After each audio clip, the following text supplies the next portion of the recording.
أعوذ بالله من الشيطان الرجيم.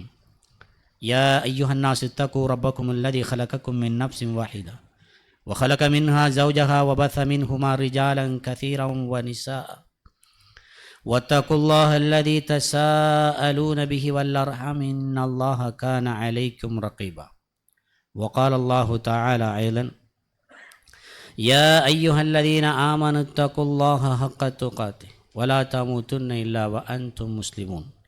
وقال الله تعالى أيضا: يا أيها الذين آمنوا اتقوا الله وقولوا قولا سديدا يصلح لكم أعمالكم ويغفر لكم ذنوبكم ومن يطع الله ورسوله فقد فاز فوزا عظيما. وقال النبي صلى الله عليه وسلم: فإن أصدق الحديث كتاب الله فخير الهدي هدي محمد صلى الله عليه وسلم وشر الأمور محدثاتها وكل محدثة بدعة وكل بدعة ضلالة وكل ضلالة في النار. எல்லா புகழும் அல்லாஹ்வுக்கே அல்ஹம்துலில்லாஹ். அந்த வல்ல நாயனை புகழ்வோம். என் பெருமானா ஸல்லல்லாஹு அலைஹி வஸல்லம் அவர்களின் அடிச்சுவடை இறுதி வரைக்கும் பின்பற்றுவோம். எல்லாம் வல்ல அல்லாஹ்வுக்கு சுப்ஹானஹு வ தஆலா வாக்களித்தபடி முஃமினானவர்களின் பட்டியலில் கிடைக்கக்கூடிய சுவனலோக பூஞ்சோலையை பெறக்கூடியவர்களாக நாம் அனைவரும் அமைப்போமாக. அன்புக்குரிய சகோதரர்களே, அல்லாஹ்வுக்கு சுப்ஹானஹு வ தஆலா இந்த உலகத்தில் சிறந்த சிருஷ்டி என படைத்த நம்மை அவன் எதிர்பார்க்கின்ற அந்த விதத்தில் இந்த உலகத்தில் வாழ்ந்துவிட்டு மறிக்க எம் அனைவருக்கும் அல்லாஹ் அருள் புரிவானாக. நாம் வாழ்ந்து கொண்டிருக்கக்கூடிய இந்த பூலோகத்தில் இடம்பெறக்கூடிய சிற்சில செயற்களை சமூகத்தின் மத்தியிலே தொட்டு காட்டுவதால் அச்சமூகத்தில் இருக்கக்கூடிய தவறுகளும் குற்றங்களும் பாவக்கரைகளெல்லாம் துடைத்தெறியப்பட வேண்டும். அவைகளையெல்லாம் சுரக்க விட்டுவிட்டால் சமூகத்தில் அதிகமான விடயங்கள் மார்க்கத்தின் பெயரால் தவறாக போய்விடும் என்பதால் அப்பப்போ அந்தந்த இடங்களில் அவைகளையெல்லாம் தொட்டு காட்ட வேண்டிய அவசியம் ஆலிம்களுக்கு இருக்கிறது. அன்புக்குரியவர்களே, இந்த உலகத்தில் ஒவ்வொரு மனிதனும் சிறந்து வாழ வேண்டும் என்பதற்காக நபிமார்களையெல்லாம் அனுப்பி வைத்த அல்லாஹ்வுக்கு சுப்ஹானஹு வ தஆலா ஒரு சிறந்த சமுதாயத்தை மறுமையிலே அல்லாஹ் நபிகளால் ஸல்லல்லாஹு அலைஹி வஸல்லம் அவர்களுக்கு பின்னால் எதிர்நோக்குகின்ற வேளை அதற்கு சொந்தமானவர்களாக நாங்கள் எல்லாம் இருக்க வேண்டுமடியினால் இந்த உலகத்திலே நானும் நீங்களும் தவறுங்கிற குற்றமுங்கிற பாவமுங்கிற அந்த பாதை இக்கணத்திலும் இருக்கக்கூடாது என்பதற்காக சில அம்சங்களை நாங்கள் தவிர்ந்து நடக்க வேண்டிய அவசியம் இருக்கிறது. அதில் சமூகத்தோடு புறையோடி கிடக்கின்ற ஒரு மிக முக்கியமான அம்சம்தான் பெற்றவர்களையெல்லாம் மதிக்காத ஒரு பெற்றெடுக்கப்பட்ட பிள்ளைகள் சமூகம் என்று வாழ்ந்து கொண்டிருக்கிற மிக முக்கியமான ஒரு அம்சம். அதிகமான பெற்றோர்கள் என்று சனிக்கிழமையும் வெள்ளிக்கிழமைகளும் பாதசாரிகளாக கடந்து சென்று யாசகக்காரர்களாக மாறியிருக்கிற ஒரு சமூகம்.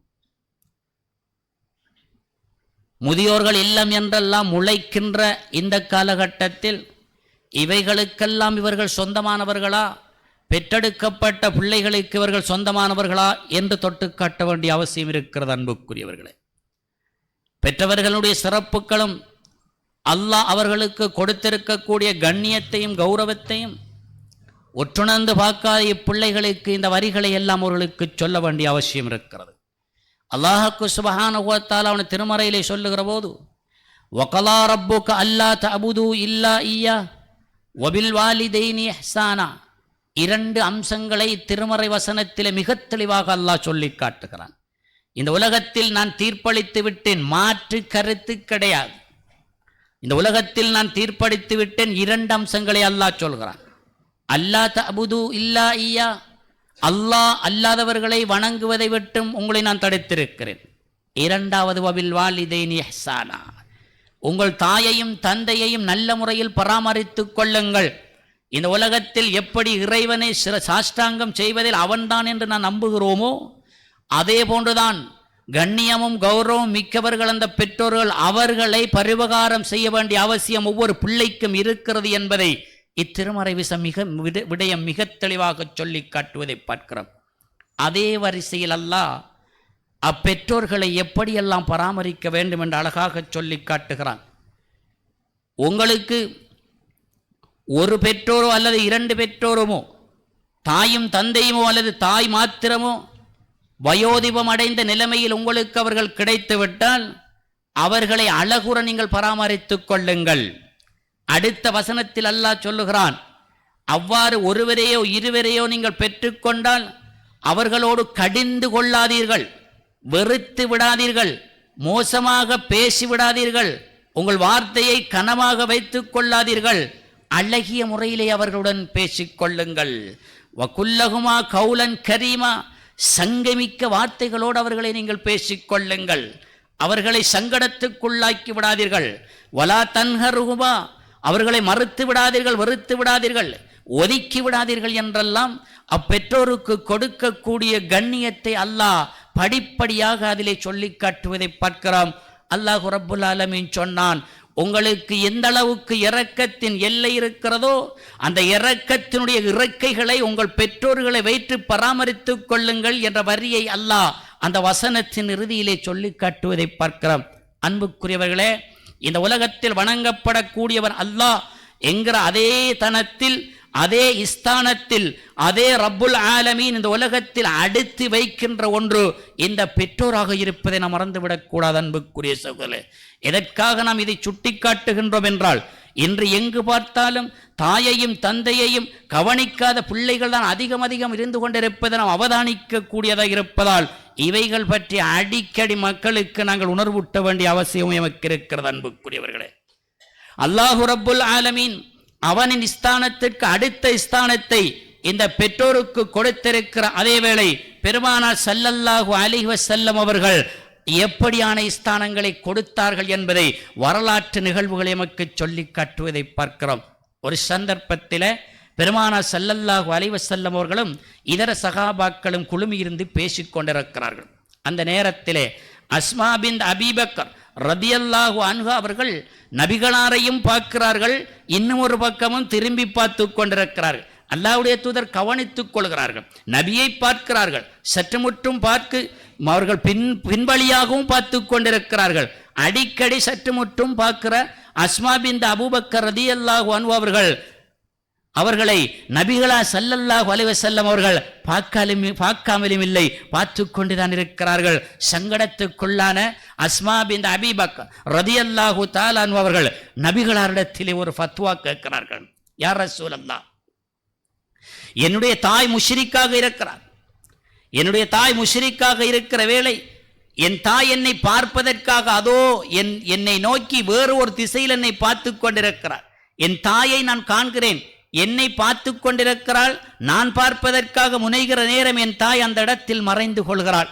என் தாயை நான் பார்க்க முடியுமா? நான் இஸ்லாத்தை ஏற்றுக்கொண்ட நிலைமையில் என்னுடைய இந்த தாயை நான் பார்க்க முடியுமா என்று கேட்கிறார்கள். அந்த நேரத்திலே தான் அந்த பெண்மணியை பார்த்து நபிகளா ஸல்லல்லாஹு அலைஹி வஸல்லம் சொன்னார்கள், உன் தாயை நீ பார்த்து கொள்ளலாம் என்கிறார்கள். அன்புக்குரியவர்களே, சிந்திக்கத்தக்க இடம் எது தெரியுமா? முஷ்ரிக்காக இருந்த வேளையிலும் கூட ஒரு தாயை விட்டும் பிரிந்திருப்பதற்காக வாய்ப்பில்லை என்று பெருமானார் ஸல்லல்லாஹு அலைஹி வஸல்லம் அவர்கள் மிக தெளிவாக சொல்லி காட்டுவதை பார்க்கிறோம். இன்னும் ஒரு சந்தர்ப்பத்திலே அபூ ஹுரைரா ரதியல்லாஹு தஆலா அன்ஹு அவர்கள் அதிகம் அழுதவராக வருகிறார்கள். அல்லாஹ்வுடைய தூதர் பார்க்கிறார்கள். அல்லாஹ்வுடைய தூதருக்கு மிகுந்த பிடிப்பான ஒரு சஹாபி அபூ ஹுரைரா ரதியல்லாஹு தஆலா அன்ஹு அவர்கள் அருகே வருகிறார். கண்களால் கண்ணீர் வடிகிறது, கடுமையான கஷ்டத்தோடு வருகிறார். அல்லாஹ்வுடைய தூதர் அணைத்து கேட்கிறார்கள், அபூ ஹுரைராவே உனக்கு நிகழ்ந்தது என்ன என்று கேட்டார்கள். சொல்கிறார்கள் அபூ ஹுரைரா ரதியல்லாஹு அன்ஹு அவர்கள், யார் ரசூலல்லாஹ், என் வீட்டுக்கு சென்றால் என்னை பார்க்கின்ற என் தாய் அதிகபட்சமாக உங்களைத்தான் ஏசுகிறார், உங்களை நிந்திக்கின்ற வேளை என் மனம் தாங்க முடியவில்லை, நான் வீட்டிலே இருந்து விட்டால் என் தாய் என்னை பார்க்கின்ற போதெல்லாம் உங்களுக்கே பேசிக்கொண்டிருப்பாள், என்னை அரவணைத்தாலும் உங்களை அவள் இந்த அளவுக்கு நிந்திக்கின்ற போது என்னால் தாங்க முடியவில்லை யார் ரசூலல்லாஹ், ரசூலல்லாஹ், நான் உங்களோடு இருந்து கொள்கிறேன், என்னை விட்டுவிடுங்கள் என்கிறார். இந்த நேரத்திலே தான் பெருமானார் ஸல்லல்லாஹு அலைஹி வஸல்லம் சொன்னார்கள், அப்படியெல்லாம் சொல்வது தவறு என்பதை சுட்டி காட்டுகிறார்கள். சொன்னார்கள், அபூ ஹுரைரா ரலியல்லாஹு அன்ஹு அவர்களை பார்த்து சொன்னார்கள், உன் தாயிடத்திலே செல், அவளுக்காக பணிவிடை செய், அவளுக்காக பரிவகாரம் செய்கிற வேளை அல்லாஹ் ரப்புல் ஆலமீன் அந்த தாயை இன்னும் ஒரு நாள் எங்களின் பக்கம் வரச் செல்வான் என்ற செய்தியை அபூ ஹுரைரா ரலியல்லாஹு அன்ஹு அவரிடத்தில் சொல்வதை பார்க்கிறோம். அன்புக்குரிய சகோதரர்களே, இவ்விரண்டு செய்திகளை எதை சொல்கிறது தெரியுமா? என் தாயும் என் தந்தையும் எங்களுக்காக எதைத்தான் செய்தாலும் அவர்கள் செய்கின்றதற்கான தாக்கத்தை அல்லாஹ் பார்த்துக் கொள்கிறான். அதற்கு பிரதியாக நான் எதையாவது என் தாய்க்கோ என் தந்தைக்குமே செய்ய முடியுமா என்று கேட்டால் நிச்சயமாக முடியாது என்கிற செய்தியைத்தான் இஸ்லாம் சொல்லுகிறது.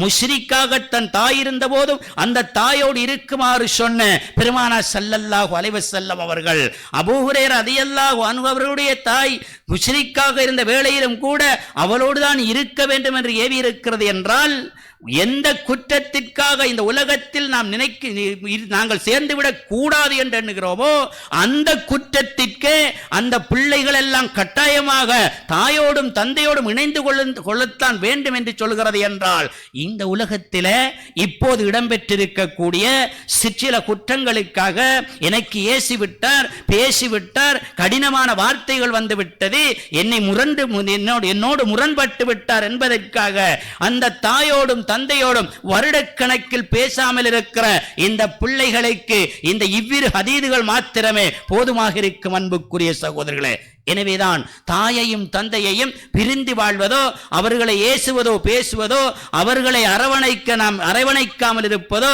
மார்க்கத்தில் எந்த சந்தர்ப்பமாவது இருக்கிறதா என்று பார்த்தால் எந்த சந்தர்ப்பத்திலும் இல்லை. அன்புக்குரிய சகோதரர்களே, ஒரு தாயின் சிறப்பை இப்னு உமர் ரலியல்லாஹு அன்ஹு அவர்கள் இப்படி சொல்கிறார்கள்.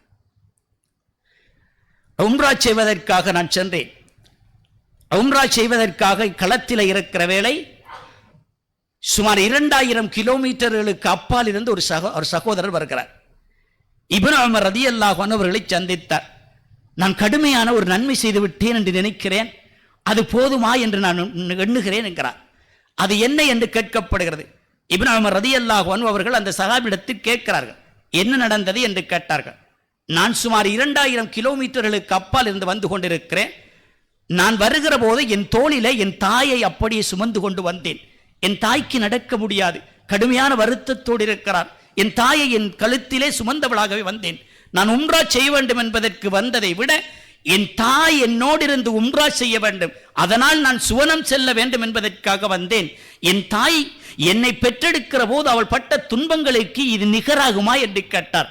இப்னு உமர் ரலியல்லாஹு அன்ஹு சொன்னார்கள், இந்த உலகத்திலே உன்னை பெற்றெடுக்கின்ற வேளை பிரசவத்தின் போது அவளுக்கு ஏற்பட்ட நோயின் காரணத்தினால் அம்மா என்று அழைக்கின்ற அந்த ஒரு வார்த்தைக்கு இவ்வளவு தூரம் நீ சுமந்து வந்த அந்த சுமப்பு நிச்சயமாக நிகராக மாட்டாது என்றார்கள் இப்னு உமர் ரலியல்லாஹு தஆலா. ஒரு தாயினுடைய ஏற்பட்ட வலியின் ஒரு பக்கம் அவர் 2000 கிலோமீட்டர்கள் சுமந்து வந்த அந்த சுமப்பு சமனாக மாட்டாது என்கிற செய்தியை இப்னு உமர் ரலியல்லாஹு தஆலா அவர்கள் சொல்லி காட்டுவதை பார்க்கிறோம். இன்னும் எப்படியெல்லாம் பெருமானார் ஸல்லல்லாஹு அலைஹி வஸல்லம் அவர்கள் சிறப்பு கொடுத்திருக்கிறார்கள் தெரியுமா? யுத்த களம் ஒன்று தயாராகி கொண்டிருக்கிறது. ஒவ்வொருவராக வந்து பெயரை பதிவு செய்கிறார்கள். அந்த நேரத்தில் ஒரு சஹாபி வருகிறார், யமன் தேசத்திலிருந்து வருகிறார். அல்லாஹ்வுடைய தூதரே, நான் கடுமையான தூரம் இருந்து வருகிறேன் யா ரசூலல்லாஹ். எதற்காக வருகிறேன் தெரியுமா? என் உயிரை இந்த கணம் அல்லாஹ்வுக்காக நான் போக்கிவிட்டால் நான் சுவனம் செல்வேன் என்கிற அந்த சுவனத்தின் ஆசை இவ்வளவு தூரம் என்னை எடுத்து வரச் சொன்னது. அப்படி என்றால் நீ வருகின்ற தூரம் எவ்வளவு என்று கேட்கிற போதுதான் சொல்கிறார், நான் யமன் தேசத்திலிருந்து வருகிறேன் யா ரசூலல்லாஹ். பெருமானார் ஸல்லல்லாஹு அலைஹி வஸல்லம் சொன்னார்கள், நீ வருகிற வேளை உன் வீட்டிலே யாரை விட்டு வந்தாய் என்று கேட்டார்கள். என் தாயை என்றார்கள். அந்த தாய் பராமரிப்பதற்கு வேறு யாரும் இருக்கிறாரா என்று கேட்கிறார்கள்.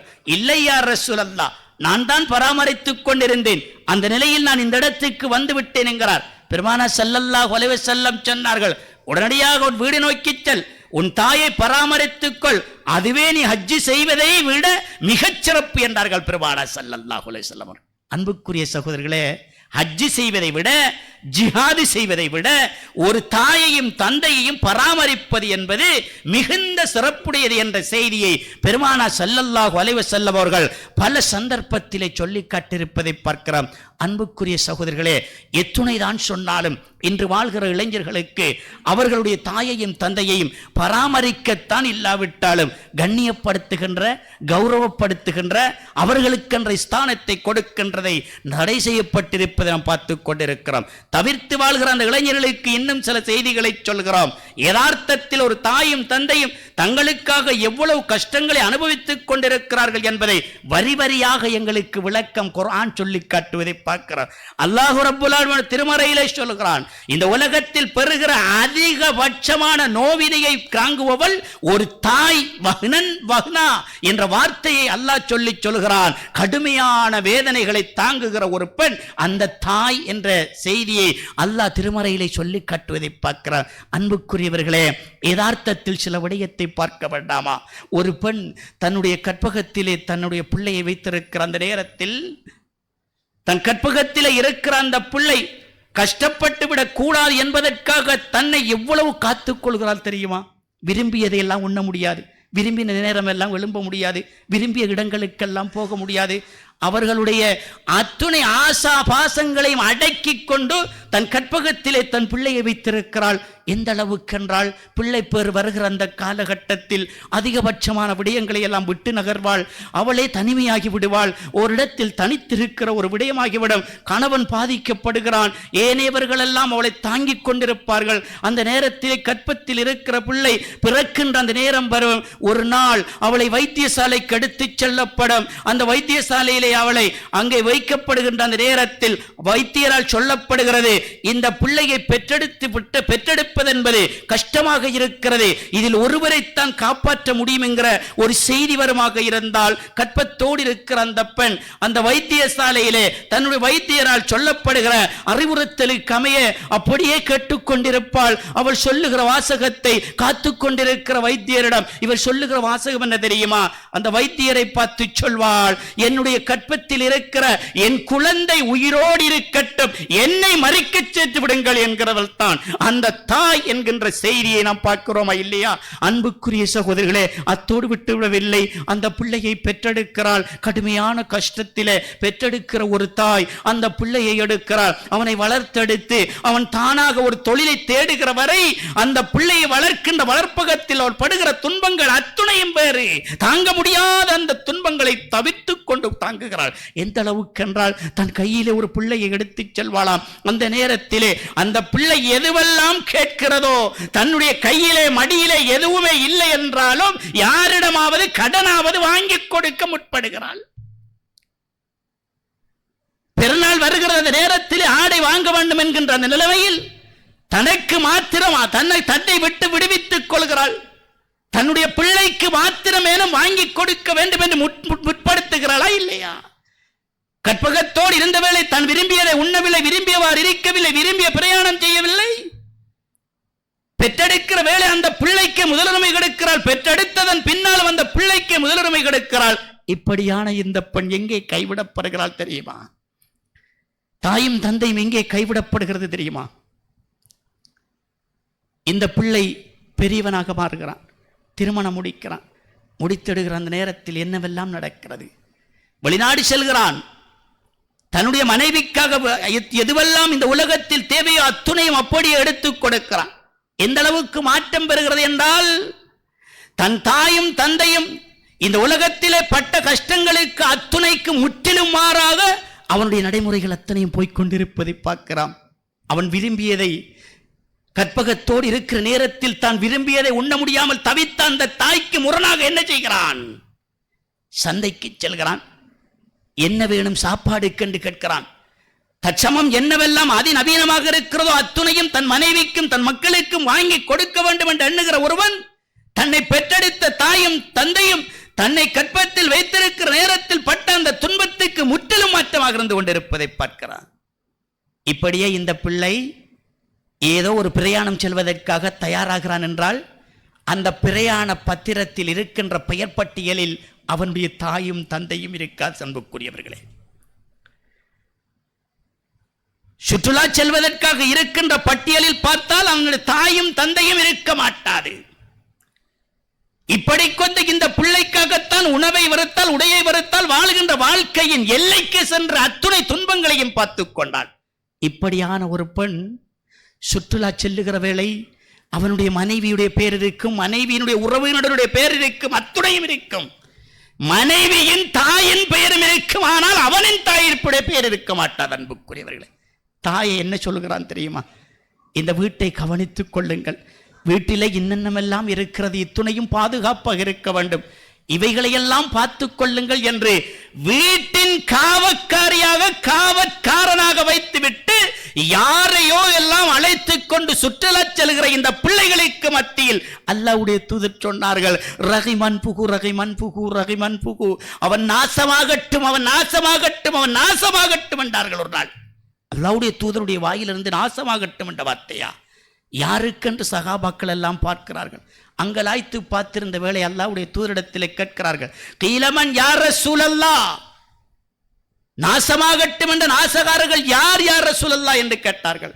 அப்போதுதான் சொன்னார்கள், காலமன் அதரக வாலிதை, இந்த உலகத்தில் யார் ஒருவன் தன்னுடைய தாயையும் தந்தையையும் பெற்று அல்லது தாயையோ தந்தையையோ பெற்று அவர்களால் சொர்க்கம் செல்லவில்லை என்றால் அவன் நாசமாகட்டும் என்றார்கள் பெருமானார் ஸல்லல்லாஹு அலைஹி வஸல்லம்.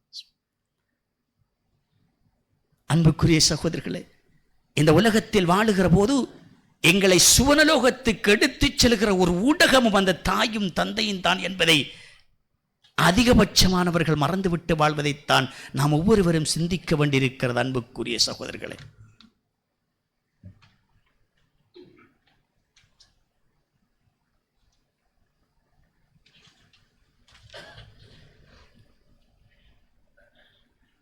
நஹ்மதுஹு வ நுஸல்லி அலா ரசூலிஹில் கரீம் வ அலா ஆலிஹி வ ஸஹ்பிஹி வ ஸல்லம் அஜ்மஈன். அம்மா பாத். அன்புக்குரிய சகோதரர்களே, பெருமானார் ஸல்லல்லாஹு அலைஹி வஸல்லமுடைய காலத்தில் நடந்த சில சம்பவங்கள் ஒரு தாயையும் தந்தையும் மதித்து வாழ்ந்தால் இவ்வளவெல்லாம் சிறப்பு வரும் என்பதை பாருங்கள். ஒரு சஹாபி வருகிறார், பெருமானார் ஸல்லல்லாஹு அலைஹி வஸல்லமிடத்தில் கேட்கிறார், யார் ரசூலல்லாஹ், நான் ஒரு குற்றத்தை செய்து விட்டேன் யார் ரசூலல்லாஹ், நான் இஸ்லாத்துக்கு வருவதற்கு முன்னால் அல்ல, இஸ்லாத்துக்கு வந்ததன் பின்னால் தான் நான் ஒரு குற்றத்தை செய்து விட்டேன். அல்லாஹ்வுடைய தூதர் கேட்டார்கள், என்ன குற்றம் என்று கேட்டார்கள். அப்போது அவர் சொல்கிறார், யார் ரசூலல்லாஹ், நான் ஒரு பெண்ணை விரும்பி இருந்தேன், அந்த பெண்ணோடு நான் பல நேரம் கேட்டிருக்கிறேன், நான் உன்னை திருமணம் முடிக்கிறேன் என்று கேட்டேன், கேட்கின்ற போதெல்லாம் என்னை மறுத்தாள், நான் ஒரு முறை கேட்டேன், இருமுறை கேட்டேன், மூன்றாம் நாள் அவரை நான் பிடித்து கொண்டேன், நான் கேட்கின்ற வேளை வேண்டாம் என்றால், எனக்கு நீ வேண்டாம் என்றால், எனக்கு கோபம் மிகைத்து விட்டது, அதனால் அவள் கழுத்தின் பக்கம் பிடித்தேன், அவள் மரணித்து விட்டாள் யார் ரசூலல்லாஹ். யார் ரசூலல்லாஹ், நான் அவளை மரணிக்க செய்ய வேண்டும் என்பதற்காக பிடிக்கவில்லை, பிடிக்கிற நேரம் அவருடைய கழுத்தில் பிடிபட்டு விட்டது யார் ரசூலல்லாஹ், பிராயச்சித்தம் தேட வேண்டும் என்பதற்காக தினாதினம் நான் நன்மைகள் செய்கிறேன், ஆனால் அதிலிருந்து நான் தப்பித்துக் கொள்ள என்ன செய்ய முடியும் யார் ரசூலல்லாஹ். அல்லாஹ்வுடைய தூதர் சொன்னார்கள், உடனடியாக செல், உனக்கு தாய் இருக்கிறாளா என்று கேட்டார்கள். எனக்கு தாய் இல்லை என்றால். தாயினுடைய சகோதரி இருக்கிறாளா என்று கேட்டார்கள். ஆமாம் என்றால். அப்படி என்றால் அந்த தாயின் சகோதரிக்கு பருவகாரம் செய், கடைசி வரைக்கும் நீ சுவனம் செல்வாய் என்றார்கள் பெருமானார் ஸல்லல்லாஹு அலைஹி வஸல்லம். அன்புக்குரிய சகோதரர்களே, ஒரு தாய் மாத்திரமல்ல, தாயின் சகோதரிகள் கூட தாயின் ஸ்தானத்தில் மதிக்கப்பட வேண்டிய கண்ணியமானவர்கள் என்பதை பெருமானார் ஸல்லல்லாஹு அலைஹி வஸல்லம் அவர்கள் சொல்லி இருப்பதை பார்க்கிறேன். எனவேதான் அன்புக்குரியவர்களே, என் தாய் எந்த அளவுக்கு கண்ணியம் என்பதை பார்க்கிற போது பெருமானார் ஸல்லல்லாஹு அலைஹி வஸல்லம் அவர்கள் அதிகபட்ச விடயத்தை சொல்லுகிற இப்படியும் சொன்னார்கள். ஒரு நாள் உமர் ரலியல்லாஹு அன்ஹு அவர்களை அழைத்தார்கள். உமரே, ஒரு தேசத்தினுடைய சேனாதிபதியாக இருப்பாய் நீ, அந்த நேரம் நீ ஒருவரை சந்திப்பாய், அவருடைய கைகளை பார்த்தால் வெண்மையாக இருக்கும், அவரை நீ சந்திக்கின்ற வேளை அவர் கூனி குறுகி இருப்பார், கூனலாக உன்னை வந்து சந்திப்பார், அவரிடத்தில் உனக்காக நீ பாவ மன்னிப்பு தேடிக்கொள் என்றார்கள். உமர் ரலியல்லாஹு அன்ஹு அவர்கள் திகைத்து போனார்கள். உலகத்தில் வாழுகிற போது ஷைத்தானை அண்ட முடியாமல் அதிதூரத்தில் இருந்த உமர் ரலியல்லாஹு அன்ஹு அவர்கள் இந்த நேரத்தில் உமர் ரலியல்லாஹு அன்ஹு அவர்களே பாவ மன்னிப்பு கேட்கிற, பிழை பொறுக்க தேடச் செல்கிற ஒருவர் என்றால் எவ்வளவு கண்ணியமானவராக இருக்க வேண்டும். அவர் யார் என்பது உமர் ரலியல்லாஹு அன்ஹுவுக்கு தெரியாது. பெருமானார் ஸல்லல்லாஹு அலைஹி வஸல்லம் அவர்கள் மரணித்து விட்டார்கள். உமர் ரலியல்லாஹு அவருடைய ஆட்சி வருகிறது. ஏமன் தேசத்திலே இருக்கிறார்கள். அந்த நேரத்திலே தான் பெருமானார் ஸல்லல்லாஹு அலைஹி வஸல்லம் அவர்கள் சொன்ன அந்த மனிதர் வருகிறார். கூனி குறுகி வருகிறார். வருகிற வேளை அல்லாஹ்வுடைய தூதர் சொன்ன அடையாளங்கள் அப்படியோ இருக்கிறது. அருகிலே அழைத்தார். அவர் கையை பார்க்கிறார். வெண்மையாக வன்குஷ்டம் பிடித்தது போன்றிருந்தது. கூணலாக இருந்தது.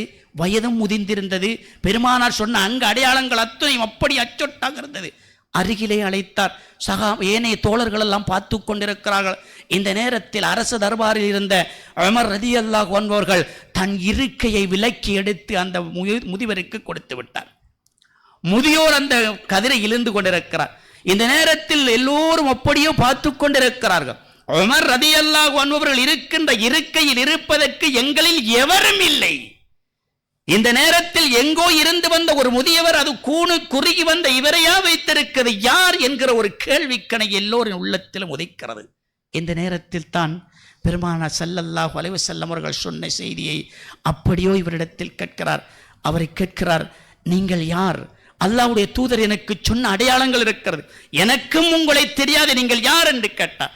அப்போதான் அவர் சொல்கிறார், நான் தான் உவைஸ் அல் கர்னி, என்னுடைய பெயர் உவைஸ் அல் கர்னி. எதற்காக உன்னை சந்திக்குமாறு அல்லாஹ் வைத்தான் தெரியுமா என்று விட்டு அந்த சரித்திரத்தை இப்படி சொல்கிறார்கள்.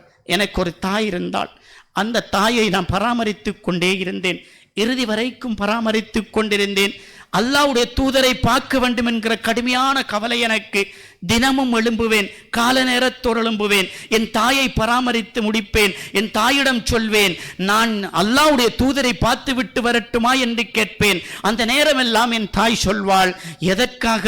என்னை பார்ப்பதற்கு யார் இருக்கிறார் மகனே?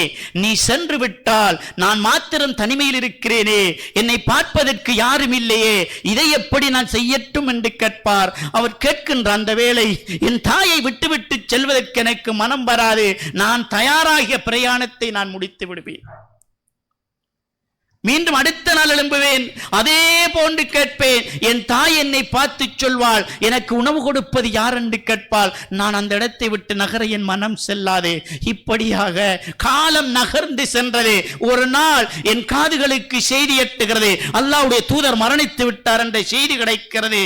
அப்படி என்ற அந்த செய்தியை சொன்னதுதான் உமர் ரலியல்லாஹு அன்ஹு சொன்னார்கள், எனக்காக நீங்கள் பிழை பொறுக்க தடுங்கள் என்றார்கள். அன்புக்குரிய சகோதரர்களே, அல்லாஹ்வுடைய தூதர் ஜிப்ரீல் அலைஹிஸ்ஸலாத்து வஸ்ஸலாம் அவர்களுடைய அந்த செய்தியோடு உவைஸ் அல் கர்னி என்பவருக்கு கொடுத்த அந்த செய்தி என்ன தெரியுமா?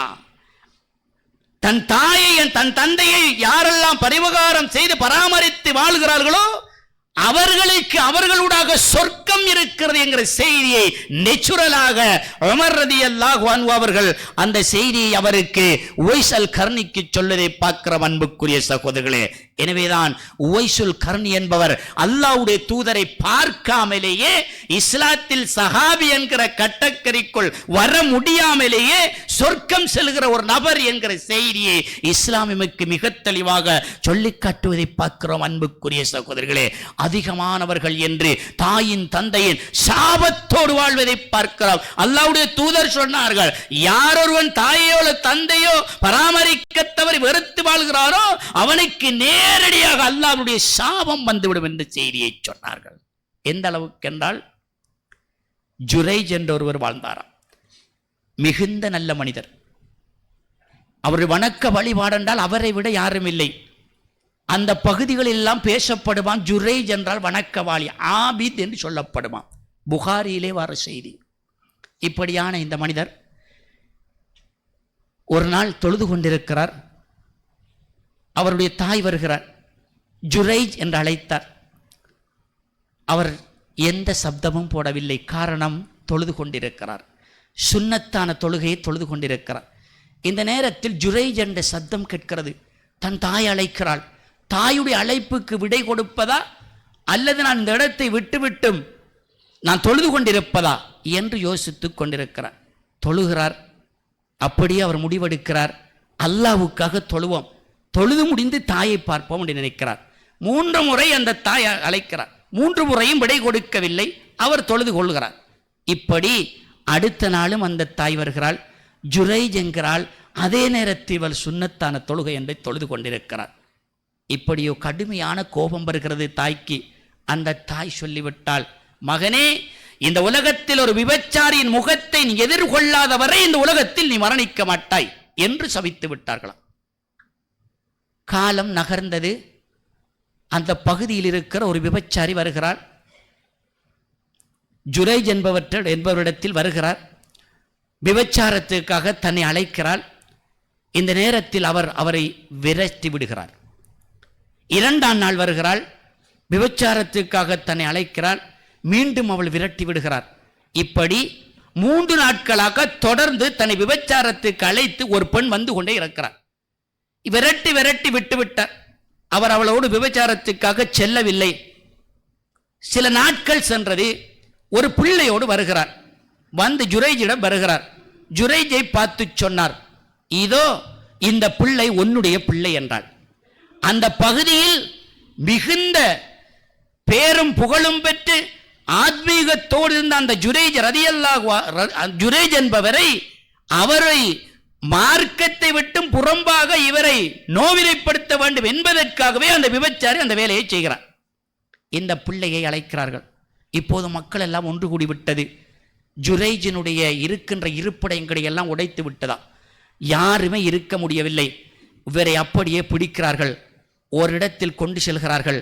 கேட்கிறார்கள், ஜுரைஜே, இதோ இந்த பிள்ளை யாருடையது என்று கேட்கிறார்கள். உடனே ஜுரைஜ் சொல்கிறார், எனக்கு 2 ரக்காத் தொழுவதற்கு அனுமதி தாருங்கள். 2 ரக்காத் தொழுகிறார். தொழுது விட்டு வருகிறார். இந்த பிள்ளை இடத்திலே வருகிறார். உன்னுடைய தந்தை யார் என்று கேட்டார். அதோ அந்த பிள்ளை. இந்த உலகத்தில் சுமார் 4 அல்லது 5 பிள்ளைகள் பேச முடியாத வயதில் பேசியதில் இந்த பிள்ளையும் ஒன்று என்று சொல்லப்படுகிறது. அப்படியார் அந்த பிள்ளை சொல்கிறது, ஆட்டு இடையனொருவன் தான் என்னுடைய தந்தை என்கிறது. உடனே ஆட்டு இடையன் தான் உன் தந்தை என்று சொன்ன உடனேயே மக்கள் எல்லாம் உடனே அந்த பெண்ணையும் அந்த பிள்ளையையும் ஒதுக்கி வைக்கிறது. இந்த ஜுரைஜுக்கு இடமெடுத்து கொடுத்து ஒரு நல்ல ஸ்தானத்தை கொடுக்கிறது. அந்த நேரத்தில் ஜுரைஜ் தனிமையாக போயிருக்கிறார். யோசித்து பார்க்கிறார், எதற்காக இந்த விபச்சாரப்பட்டம் என் மீது வந்தது என்று அவர் யோசிக்கின்ற போதுதான் மற்றவர்களை அழைத்து சொல்கிறார், என் தாய் ஒரு நாள் வந்தால், நான் தொழுது கொண்டிருக்கிற நேரம் என்னை அழைத்தால், அது சுன்னத்தான ஒரு வணக்கம், அதை விட்டுவிட்டேனும் நான் என் தாய்க்கு விடை கொடுத்திருக்க வேண்டும். என் தாய் கோபத்தில் என்னை ஒரு நாள் சபித்து விட்டாள். அந்த சபிப்பு இன்று எனக்கு நிஜமாக மக்கள் மத்தியில் ஒரு தவறானதை எடுத்து விட்டது என்ற செய்தியை ஜுரைஜ் என்பவர் அந்த சமூகத்துக்கு சொல்கிறார் என்று இன்று புகாரியுடைய ஷரீஃபிலே நாங்கள் அந்த ஹதீதை பார்க்கிறோம். அன்புக்குரிய சகோதரர்களே, எனவேதான் இந்த உலகத்தில் தன் தாயால் தந்தையால் யாரொருவரெல்லாம் சாபத்துக்குள்ளாகிறார்களோ நிச்சயமாக அல்லாஹ்வுடைய சாபம் அவர்களை ஒருபோது விட்டு வைக்காது. இந்த உலகத்திலும் மறு உலகத்திலும் அவர்களுக்கான தண்டனை நிச்சயம் கிடைத்துவிடும் என்கிற செய்தியை நாம் பார்த்து கொண்டிருக்கிறோம். எனவே அன்புக்குரிய சகோதரர்களே, இந்த உலகத்தில் வாழுகிற போது இந்த தாயும் தந்தையும் தான் எங்களுடைய மிக முக்கியமான மைற்கற்கள் என்று ஒவ்வொருவரும் இருந்துவிட வேண்டும். சமூகத்தின் நான் சென்று பார்த்தால் அதிகபட்சமானவர்கள் செய்கின்ற அநியாயங்களை பார்க்கின்ற போது தாயையும் தந்தையையும் மிக கேவலமாக கையாளுகிற விதங்களை பார்க்கிறோம். எந்த அளவுக்கு என்று பாருங்கள், அதிகமான பெற்றோர்கள் என்று வெளிநாடு செல்லுகிறார்கள். தான் திருமணம் முடிக்கிறான், முதலாவது பிள்ளை பெண் பிள்ளை பெற்றுவிட்டால் வெளிநாடு செல்ல வேண்டும் என்கிற ஒரு நிர்பந்தத்துக்குள்ளாகிறான். அழகான கருத்த முடியோடு வெளிநாடு சென்றவன் வெண்மையான முடியானாலும் தலையில் முடியில்லாத வழுக்கத்தலையோடு மீண்டும் வருகிற காலம் வரை வெளிநாட்டில் தங்க வேண்டிய ஒரு நிர்பந்தத்தை உருவாக்கியது யார்? இந்த சமூகம் என்றால் அந்த சமூகத்தில் தவிக்கின்றது ஒரு தந்தையா இல்லையா என்பதை பார்த்துக் கொள்ள வேண்டும். எந்த அளவுக்கு நையப்புடைக்கிறார்கள் தெரியுமா? வெளிநாடு சென்று தான் கருத்த முடியோடு சென்றவன் வழுக்கத்தலையோடு அல்லது அவன் வெண்மையான முடிகளோடு வயதுகளை எல்லாம் வெளிநாடுகளுக்கு விட்டுவிட்டு இந்த உலகத்தை நோக்கி வருகின்ற வேலை கூட அவனுடைய பணத்திலே பஞ்சுமத்தையில் உணங்குகின்ற இந்த மருமக்கள் உண்மையில் அல்லாஹ்வை பஞ்சிக் கொள்ள வேண்டும். அன்புக்குரியவர்களே, ஒருவனால் அவனுடைய துன்பத்தில் இருந்து இங்கே அவர் தூய்மையாக தூங்குகிறேன் என்று சொல்லுகிற ஒவ்வொரு மருமகனும் அல்லாஹ்வை அஞ்சிக் கொள்ள வேண்டும். அன்புக்குரிய சகோதரர்களே, பஞ்சுமெத்தையிலே படுத்துறங்குகிற மகளும் மருமகனும் எப்படி சிந்திக்க வேண்டும் தெரியுமா? தன் தாயோடு இருக்க முடியாமல் அதிகமான துன்பங்களோடு வெளிநாடுகளில் இருந்து வந்த என்னுடைய தந்தை அங்கிருந்து வந்தும் இன்று கட்டான் தரையிலேதான் தூங்கிக் கொண்டிருக்கின்றான் என்றால் இந்த தந்தைக்கு எவ்வளவு கண்ணியம் கொடுக்கப்படுகிறது இந்த பிள்ளைகள் என்பதை பார்த்துக் கொள்ள வேண்டும். எந்த அளவுக்கு பிரித்தாளுகிறார்கள் என்றால், தான் திருமணம் முடித்ததன் விளைவாகத்தான் தன்னுடைய தந்தையை வெளிநாட்டுக்கு அனுப்பி தன் தாயையும் தந்தையையும் பிரித்தாழ்ந்தார்கள். முதலாவது, தன் தந்தை வெளிநாட்டிலிருந்து உழைத்தனுப்புகிற அந்த ஊதியத்தை எல்லாம் எடுத்து வீடுகளை கட்டி பலாடமாக வாழுகிற மகளும் மருமகனும் அவர்களால் பெற்றெடுக்கப்படுகிற பிள்ளைகளுக்கு காவலாளிகளாக மீண்டும் மாற்றுகிற ஒரு துரதிஷ்டம். தன் தாய் தன்னோடு இருந்து தனக்காக பணிவிடை செய்கிற ஒரு வேலைக்காரியாக மாற்றி எத்தனையோ 25-30 வயதுகளை எல்லாம் வெளிநாடுகளுக்கு விற்று கொடுத்த அந்த தந்தை மீண்டும் வந்தபோது கூட அவர்களை ஒருமித்து உறங்குகிற ஒரு அறை கொடுக்க முடியாமல் இவர்கள் தான் பஞ்சுமெத்தையில் படுத்துறங்குகிறார்கள் என்றால் எப்படியான கேவலங்கட்ட இந்த பிள்ளைகள் என்பதை நாம் பார்க்க வேண்டும். அன்புக்குரிய சகோதரர்களே, வெள்ளியும் சனியும் ஒவ்வொருவராக பாருங்கள், அணிவகுத்து வருகிற யாசகர்களுக்கெல்லாம் பிள்ளை இல்லையா? இவர்கள் எல்லாம் பெற்றெடுத்த பிள்ளைகள் அந்த அவர்களை பார்க்க முடியாமல தவிக்கிறார்கள். மறுமையிலே அல்லாஹ் ரப்புல் ஆலமீன் இவர்கள் எல்லாம் அழைக்கிற நேரம் இவர்கள் பெற்றெடுத்த பிள்ளைகளால் இவர்கள் பராமரிக்கப்படவில்லை என்பதை அல்லாஹ் பார்க்க மாட்டானா? நாம் சிந்திக்க வேண்டுமா இல்லையா? அன்புக்குரிய சகோதரர்கள், தன் வீட்டிலே பராமரிக்க முடியாமல் முதியோர் இல்லங்களுக்கு அனுப்புகிற ஒவ்வொரு பிள்ளையும் தன்னுடைய தாயை வீட்டிலே தந்தையை வீட்டிலே வைத்து பராமரிக்க முடியாமல் யாசிக்க அனுப்புகிற ஒவ்வொரு பிள்ளையும் இந்த உலகத்தில் சாபத்துக்குரியவர்கள் நாம் மறந்துவிடக் கூடாது. அன்புக்குரியவர்களே, வெளிநாடு சென்று உழைக்கின்ற சில ஊதியங்களை வைத்து தன் தாயையும் தந்தையும் கேவலமாக என்கிற அதிகமானவர்களை பார்க்கிறோம்.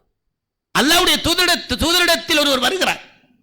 யா ரசூலல்லாஹ், என் தந்தைக்கு அதிகபட்சம் உழைத்துக் கொடுத்து விட்டேன், அவர்தான் என்னுடைய பணங்களை எல்லாம் கையாளுகிறார், எனக்கும் என் பிள்ளைகளுக்கும் என் பிள்ளை குட்டிகளுக்கும் தேவை அல்லவா? இதிலிருந்து என்னை பிரித்து விடுவதற்கு முயலுங்கள் என்று அல்லாஹ்வுடைய தூதரிடத்தில் சொன்னார். பெருமானார் ஸல்லல்லாஹு அலைஹி வஸல்லம் சொன்னார்கள், அந்த மாலுக்கலி அபீக்க என்றார்கள் பெருமானார் ஸல்லல்லாஹு அலைஹி வஸல்லம். நீ உன்னுடைய பணம் உன் தந்தைக்குத்தான் முதல் சொந்தம் என்றார்கள் பெருமானார் ஸல்லல்லாஹு அலைஹி வஸல்லம். இந்த உலகத்தில் வெளிநாடு சென்று விட்டால் சிறு வயதில் நடந்த அதே தந்தை இறுதி வரைக்கும் நடந்து செல்கிறார். வெளிநாடு சென்று விட்டோம் என்பதற்காக அந்த பிள்ளை வாகனத்தில் வந்திறங்குகிறார்.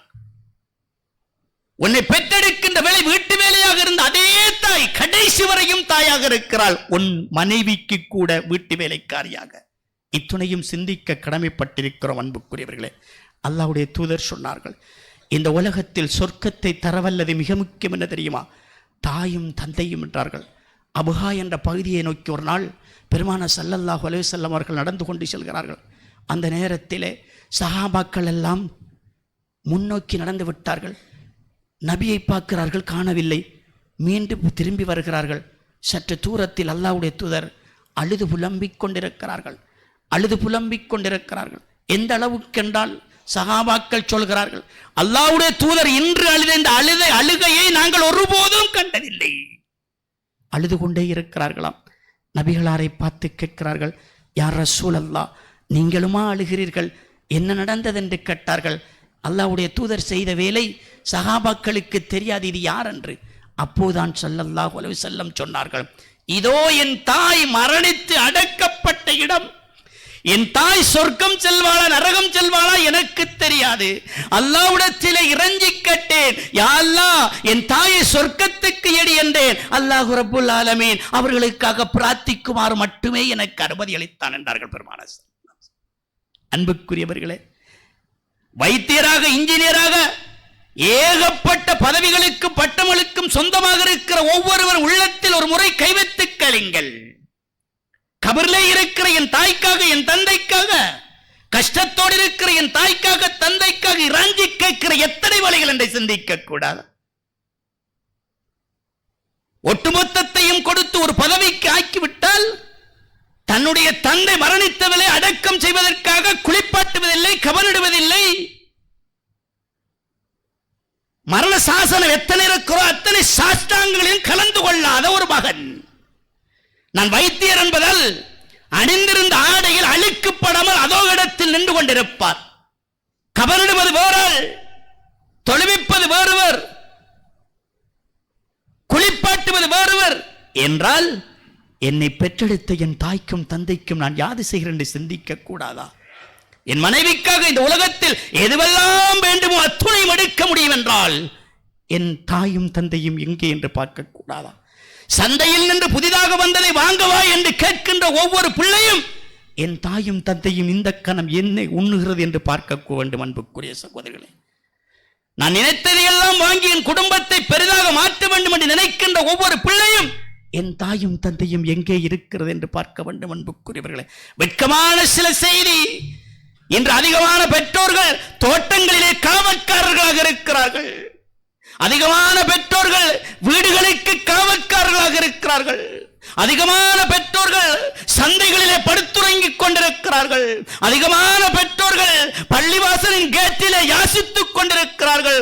அதிகமான பெற்றோர்கள் ஒவ்வொரு வீடாக ஏறி ஏறி சென்று யாசித்துக் கொண்டிருக்கிறார்கள். பூட்டப்பட்ட கதவுகளுக்குள் வருகின்ற ஏச்சுக்களையும் பேச்சுக்களை வாங்கிக் கொண்டு தாங்க முடியாமல் தவித்துக் கொண்டிருக்கிறார்கள். அத்துணை பிள்ளைகளும் சாபத்தோடு வாழ்கிறார்கள். அன்புக்குரியவர்கள், எனவேதான் அன்புக்குரிய சகோதரிகளே, நானும் நீங்களும் இந்த உலகத்தில் வாழுகிற போது எங்கள் மையக்கற்கள் எல்லாம் என் தாயும் தந்தையுமாக இருக்க வேண்டும், அவர்களுக்காகவே வாழ்ந்து மரிக்க வேண்டும் என்கிற செய்தியோடு எல்லாம் வல்ல அல்லாஹ்வுக்கு சுப்ஹானஹு வ தஆலா வாழ்ந்து மரிக்க அனைவரையும் மாற்றுவானாக. வ ஆகிரு தஅவதி அனில் ஹம்துலில்லாஹி ரப்பில் ஆலமீன்.